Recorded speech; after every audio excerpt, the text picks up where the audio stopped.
When it comes to cars, few price jumps are wilder than the ones we're about to cover. These aren't just cool cars, they are icons whose value has gone from weekend project to mortgage-level commitments. Back in the day, you could buy one for what some people now drop on a used hatchback. Today, a few of them are worth more than a house, and it's not just inflation. It's the stories, the legends, and the moments in pop culture that turned each of these machines into something far more than metal and rubber.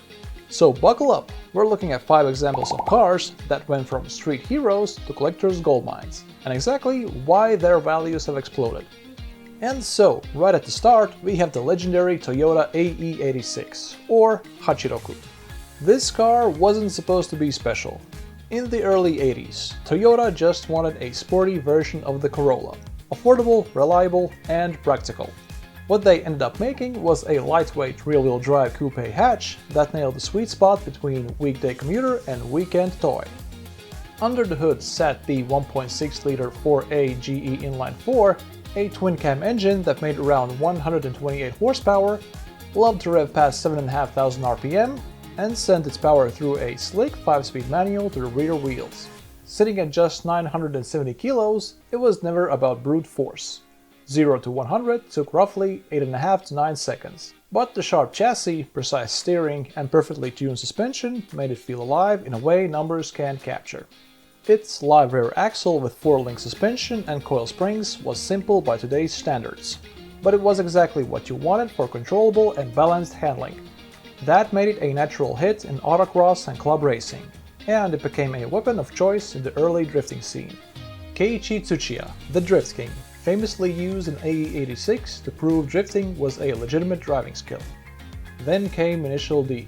The anime and manga didn't just make the AE86 famous, they turned it into the underdog hero of car culture. Takumi Fujiwara's black and white Panda Trueno, delivering tofu by morning and outrunning far more powerful rivals by night, became a global symbol of skill over horsepower. And with that came the Takumi tax, the premium you pay simply because this car is that car. Back in 1985, a brand new AE86 was around 9,500. For years they were just cheap used cars.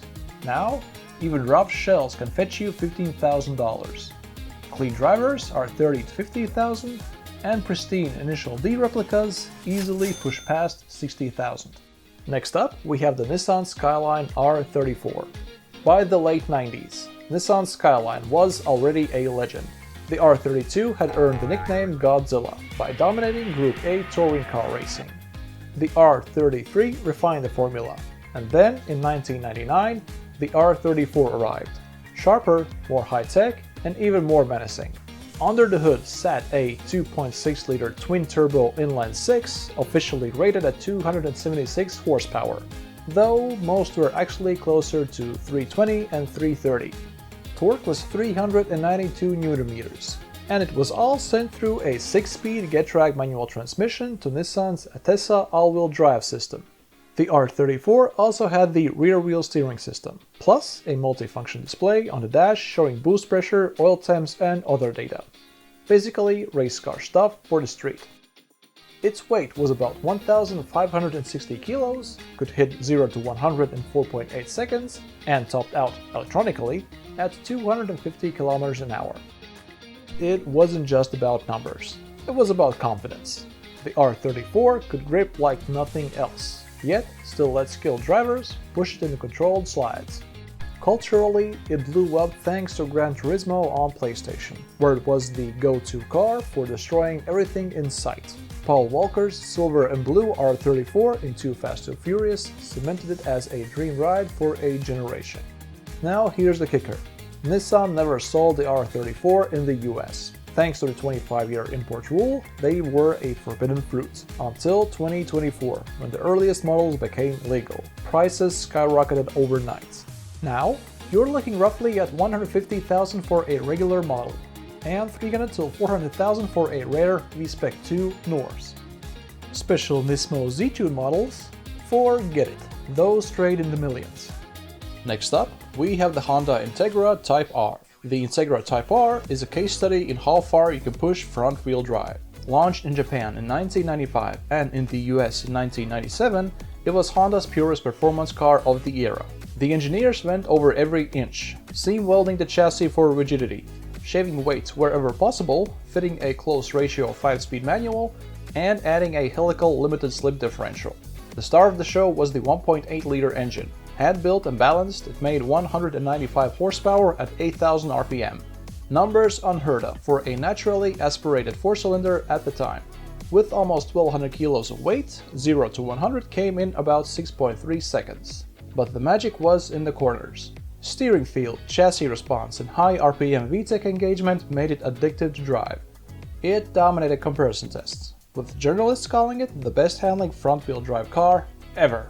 On the track, it embarrassed bigger and more powerful machines. On the street, it was a scalpel compared to most cars' sledgehammers. The problem? Many were stolen, wrecked, or heavily modified, leaving very few clean original cars. In 1997, the Type R cost $24,000. Today, decent examples fetch $40,000 to $60,000, with museum quality over $100,000. In 2023, a 1,200-mile US spec Integra Type R sold for $112,000 at an auction. Proof that Honda's masterpiece is now serious collector territory. Coming up, we have the Buick Grand National. The 1980s were a rough time for American performance cars, but Buick decided to go against the grain. In 1982, they introduced the Grand National, named after NASCAR's Grand National Series. It was basically a Regal with black paint, blackout trim, and turbocharged V6. Its sinister appearance and all-black no-chrome design quickly earned its nickname Darth Vader. And honestly, if Darth Vader drove a car, this would be it. Dark, intimidating, and packing a lot of power. By 1987, the Grand National had evolved into the Grand National X, or GNX, a collaboration with ASC McLaren. They fitted a larger turbo, a more efficient intercooler, better suspension, and unique gauges. Officially, it made 276 horsepower and 488 Nm of torque, but real-world numbers were higher. Paired with a 4-speed automatic and rear-wheel drive, it could do 0 to 100 in 4.6 seconds and quarter-mile in low 13s. Buick even advertised it as the Grand National to end all Grand Nationals. Production was limited to just 547 units, instantly making it a collector's item. When new, a Grand National was about $16,000. The GNX was about $29,000. Now, standard Grand Nationals are $40,000 to $70,000. GNXs are $150,000 to $250,000, and perfect low-mile examples pushing past $300,000. For what was once considered a muscle car underdog, that's a serious glow-up. And the last car on this list is the first-generation Ford Bronco. When Ford launched the Bronco in 1966, they weren't targeting Jeep buyers. They were creating a new niche. The Bronco was designed to be as capable off-road as a Jeep, but more comfortable on-road, making it a versatile choice for hunters, ranchers, and weekend adventurers. Built on a simple ladder frame with solid axles front and rear, the Bronco came in a wagon, half-cat pickup, and open-top roadster body styles. Early engines included an inline-6, but the real draw was the 4.9-liter V8 with 205 horsepower and 407 Nm of torque. Speed, well, yeah, about that, from 0 to 100 km an hour in about 14 seconds. But it could crawl, climb, and handle water with ease. The design was pure function. Flat panels, round headlights, minimal overhangs. Yet, decades later, that simplicity reads as timeless style. With the off-road boom of the 2010s, Broncos became hot property. Shops like Icon 4x4 turned them into 6-figure resto mods, with modern engines and luxury touches. And Ford's 2021 Bronco revival only increased demand for originals. In 1966, you could buy one for just $2,500. Today, decent drivers are $50,000 to $90,000, full restorations over $120,000, and high-end customs well past $200,000. The Bronco went from a farm truck to a fashion icon, and collectors can't get enough.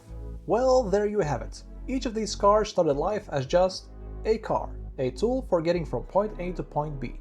But thanks to motorsport success, pop culture, rarity, and passionate fanbase, they have transformed into rolling pieces of history.